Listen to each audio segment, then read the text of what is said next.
But I told myself, okay, fine. And then even if I get into nursing and I don't get into medicine, then I'll do nursing. And I knew that at Wits there's a GAMP, which is a graduate entry medical program. So I knew that I'll do my nursing and then after the 4 years get into medicine via the GAMP program. So fine, so I came to varsity. I was in my first year studying nursing. I actually liked it. I mean, I really enjoyed it because it's medical related, everything that I've always wanted. And obviously I didn't even know what I was missing out on in medicine, right? Yeah. So yeah, and then as I was in nursing, well, obviously, and soon after I started working at the hospital, doing my practicals, working in the wards, I observed the work that nurses do. I observed the doctors that come to the wards, and I got to learn a bit more about medicine and how it's structured and like the working hours. And even myself, I grew as a person. I grew spiritually. I started to have spiritual goals, and I started to figure out like what I really want in my life. I've always known that I wanted to have a family. So, and I started to like observe the working hours of doctors. I realized that, okay, especially the juniors, they work a lot more than nurses. If you're a nurse, you're there at the hospital for 12 hours if you're working in a hospital. After that, you're gone. You go home. So I realized that I don't want a busy life. I don't want a busy life. I had spiritual goals that I wanted to achieve, and I knew that I want to have a family. So I don't want a job or a career that's going to make me too busy. I actually really wanted a 9-to-5 job. Really wanted a 9-to-5. I wanted to work at a clinic, and yeah, I want to know that I'm at work during the day, and after that I knock off, I go home and I spend time with my family. On weekends I'm free, I can do my spiritual activities. Yeah, that's what I wanted. So I realized that I don't think that I'll be happy in medicine, because especially like in your junior years, from the doctors that I have been around with, like some of the friends I've met, they really worked quite a lot. And unlike a nurse that knocks off after 12 hours, some doctors, they have to stay at the hospital beyond the 12 hours. And from working at the hospital, even that 12 hours for me was just like, yo, Anna, it's a lot. Like, I want a 9-to-5 job. So I realized that I don't think that medicine is going to be for me. And then as I went through my nursing school, I found some areas in nursing where I felt like, okay, I like this part of nursing. So I think I'll be good here. Yes. So then I actually realized that I don't want to still go on and study further to become a medical doctor.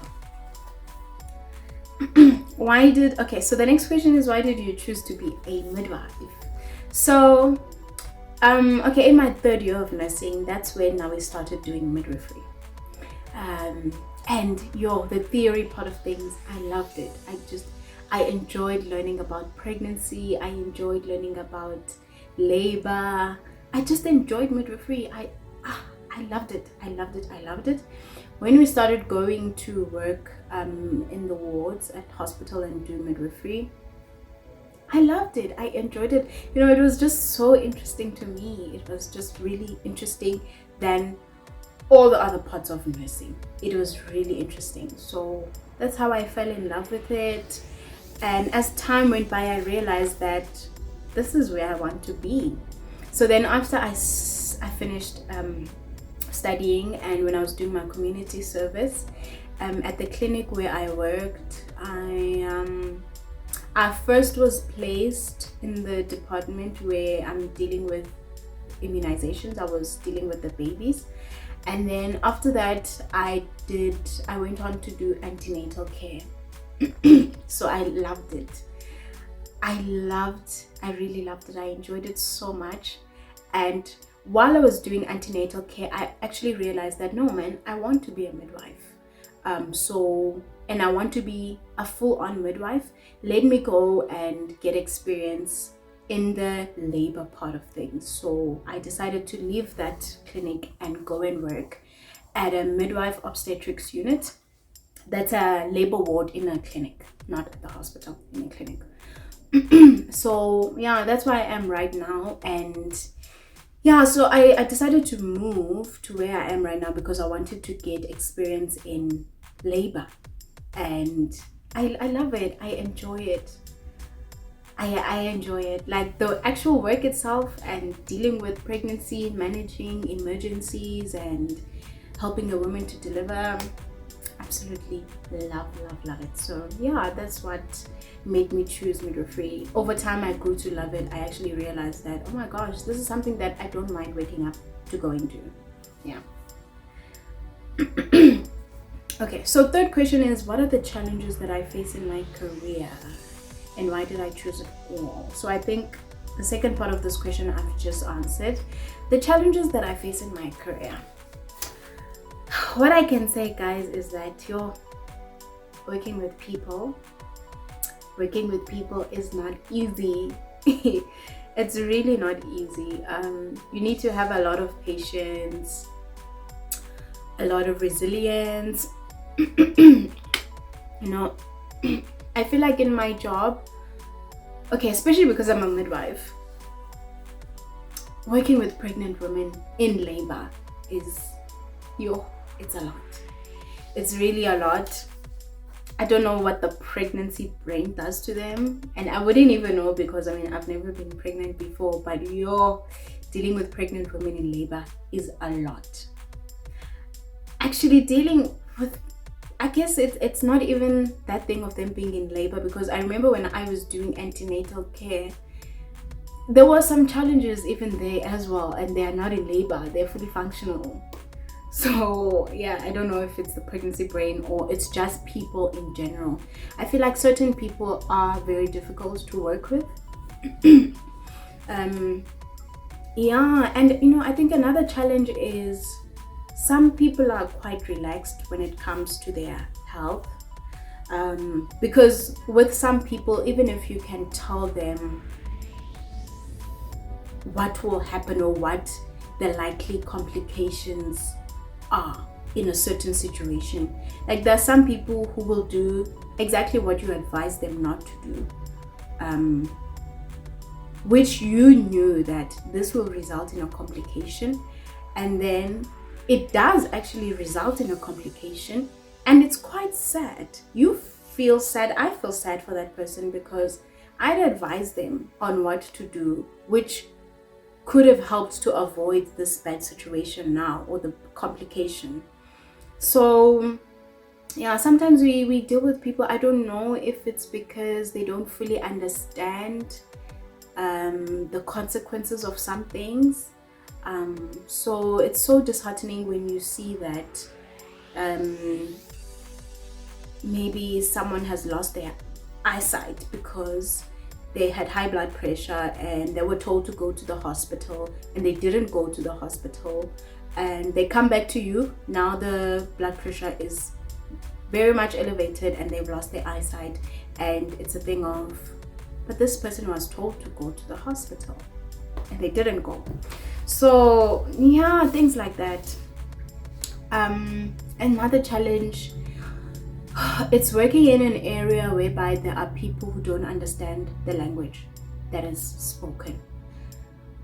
So the language barrier, when you are faced with someone who does not understand any of the local languages and they have no one to accompany them who can help to translate, so you absolutely cannot communicate with that person. You can't even give them certain instructions or give them information.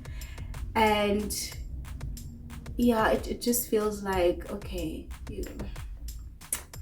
how are we gonna help each other if we cannot communicate with each other, you know? And yeah, I do fully agree that in my job we need to try and learn as many languages as possible so that we can be able to communicate with quite a lot of people. But we won't be able to learn all the languages that people all over Africa come with. And yeah, it's very sad. It's very sad. So language barrier, I think it's like one of the biggest challenges. And yeah, what else?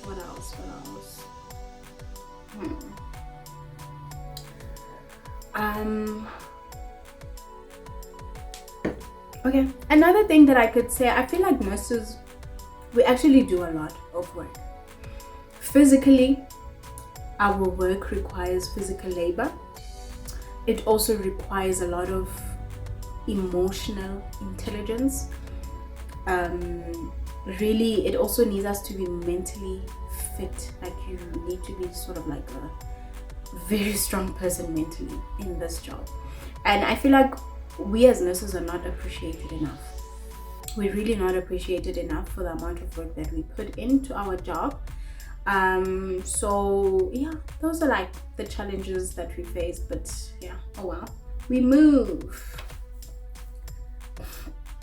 Okay, and then the other question is, why did I choose to do nursing videos? What inspired me to start my channel? So I think I realized that I want to do this nursing channel when I was working at the clinic that I mentioned. So I was interacting with people. I was able to see some gaps in the knowledge, some things that they don't know. And because they don't know a lot of things, they make certain decisions that will not help them when it comes to their health. So I realized that there's a lot of things that people don't know. There's a lot of things that people don't know. And some of the things, when we are talking with the patients, maybe they're at the clinic or at the hospital, we can't get into everything in detail, you know, because obviously time, our clinics are overcrowded, our hospitals are overcrowded. So I realized that, how about I start a YouTube channel where I can be able to talk about health related issues so that people can be able to learn, people can be empowered, they can know about these things before they go to the hospital. So that they can be able to make better decisions with regards to their health. So yeah, that's why I started this channel, because, well, I wanted to help people, I wanted to empower them, I wanted to educate, I wanted to inform. So yeah, that's why I decided to start this channel. Okay, and then another question, when did you know you wanted to be a nurse? When did I know I wanted to be a nurse? So I think I've already answered this. When I was in varsity, still trying to decide whether I still want to do medicine or stay in nursing. That's when I realized that no, actually, I think I want to follow the path of being a nurse rather. Okay, so another question, what's the best part of my job? Okay, I think the best part of my job is when I have rendered my nursing care to a patient and the patient comes back to me and they're like, thank you so much for helping me. You know, they come back and they say, thank you so much, or I did what you advised me and it worked out. Or they're like, thank you so much for your patience with me during my labor. You really helped me a lot. Yeah, I think when I see the results of my work, through people thanking me, or through me seeing someone get better, you know, or through me being able to help someone else make a better decision, I think that's the best part of my job. It makes me really happy when I know that I've helped someone to achieve something or to get better, or I've helped them to have a positive experience of their birth. The worst part of my job, I think this one, let me combine it with the last question, which is, what's the scariest experience or part of my job? So the worst part of my job and the most scariest experience, the worst part of it is losing someone in death. losing a patient that you worked with like for quite some time. This doesn't happen a lot with me right now. It used to happen a lot when I was still a student working at the hospital. People are very sick at the hospital. So yeah, man, it would be really, really sad for me to see that one of my patients or one of the people that I was working with passed away. Yeah, that's like the worst part of it. Or I think even now, maybe like helping a woman deliver a baby that has passed on, a stillborn. So yeah, that's like the worst. Anything that has to do with death, it's the worst part of my job, because I absolutely hate death. I will never get used to it. I always feel really sad when someone passes away. Yeah, so I think that's like the worst part of my job, and unfortunately in some cases there's nothing that we can do about it. Yeah, even if we can try our best, in some cases there's really nothing that we can do, and we cannot avoid it, and it's really sad. It's really sad. Okay, so I just have like a few questions with regards to my wedding and marriage. So yeah, so first question, how did you budget for your lobola and wedding? So my husband and I, we just saved money. We just saved money. We started saving. Okay, when it comes to my lobola, obviously I wasn't involved. My husband is the one that paid my lobola, so he saved for it. Yeah, so I wasn't involved with that. And then when it comes to now saving for the actual wedding, we both saved together. So every month we had a certain amount that we agreed upon that we are going to save, and every month we put that money away into our savings account. We got an account that bears interest on the money that you put in. So yeah, that's what we did, and we saved up for our wedding. That's literally how we did it. And as time was going, we started paying like some of the things. We paid deposit on our venue, we paid a deposit on my dress, we paid a deposit on our photography and our videography. That was like at the beginning of 2020, because I got married in 2020. So that's what we did. But unfortunately, because COVID started in March of 2020, we had to like adjust our plans, because now, okay, March we had the first lockdown and it was extended, and at some point we realized that, you know what, COVID is not going to go away anytime soon.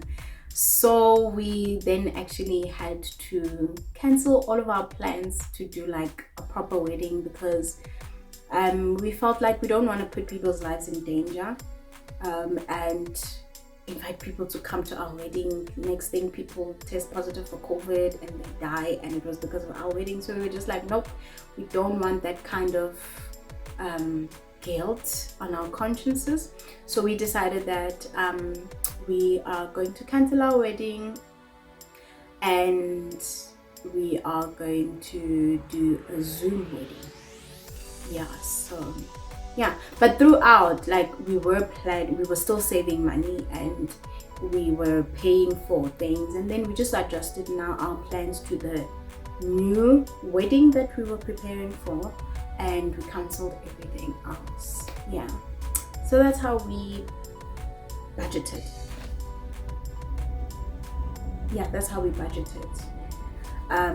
Yeah, so I don't know, I just spoke about how we saved.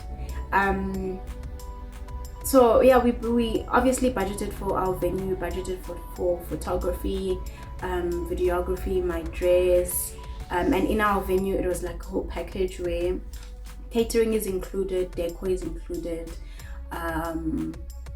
yeah, the DJ is included, and obviously then we had to budget for the rings, budget for our outfits, for flowers. Yeah, so we still had those things. Even though we had now to do a COVID wedding, we still had to pay for our outfits, pay for our rings, pay for flowers, and yeah, things like that. So yeah, that's how we planned and budgeted for everything and saved for everything. Okay, and then the other question is, were there people who were against you marrying young? Well, I don't know, because no one told me to my face that they are against me marrying young. And even if there were people who were going to tell me that, I don't think it was going to matter to me or make any difference, because what I was concerned about was that my parents approve of me getting married, my parents and my husband's parents, and God, Jehovah. That was like the most important thing to us. So if Jehovah and our parents approve of us getting married, that was the most important thing to me, because we felt like, me and my husband, we felt like we were mature enough to get married. We felt like what we have learned from the Bible has prepared us to deal with married life. And yeah, so nothing could stop us. No one could stop us, and especially when the two entities that I mentioned are happy with us getting married and they understand our decisions. Yeah, but I do think that there were people who were against it. I know from my husband's side, a lot of people they didn't understand this whole thing of him wanting to get married. Yeah, they had their reasons, but we felt like whatever they were unhappy about was not necessarily what's gonna happen to us. So we got married anyway, and we are happy, and we're still enjoying our youth. I'm enjoying my life with the husband of my youth, and it's the same with my husband. And yeah, if you're mature enough to get married, I think that's what's important. Yeah, doesn't matter your age. Well, of course, if you're not still in school and under your parents' care, I don't think that it would be wise to get married. You need to at least be able to stand on your feet with your husband without anyone's help, and you obviously need to be able to save for your marriage and save for your getting married. But besides that, cool. Okay, and then the last question, your most favorite thing about being married. My most favorite thing about being married is being with my best friend 24/7. Yo, like, that's the most amazing thing about being married. I love being with my husband. He's literally my best friend. Like, it just made sense. It just made sense that we live together and we are no longer apart, and we do this life thing together on a daily. It just made sense. So yeah, it's fun, man. It's fun. Just imagine living with your best friend. You just have fun all the time. You laugh together, you cry together, you do everything together, and you support each other, you grow together. Guys, just being married is like but obviously if you're married to the right person for you, and yeah, that's like the most amazing thing about being married. So finally, I've gotten to the end of my questions. I don't know why my voice is like this. But yeah, thank you so much to everyone who sent me a question. You know what, this was my first time doing a get to know me video. So I really hope that I've answered all of your questions. I really tried, guys. I may have rambled a lot and I'm really sorry, but I hope you enjoyed this video. And if you do, please give it a thumbs up. Please subscribe to my channel. Please click on the notification bell. And please share my videos. Thank you so much, guys, for 500 subscribers. Thank you so much. And until the next video, actually please do tell me in the comment section what you guys would like to see more of. I'm still going to be pushing my nursing content, y'all, but I want to add a bit more light-hearted content to this channel. Yeah, few lifestyle videos here and there, just sharing my experiences in life. And yeah, man, so do let me know down in the comment section what you would like to see. And thank you so much for everything. Until next time, I love you guys so much. Bye.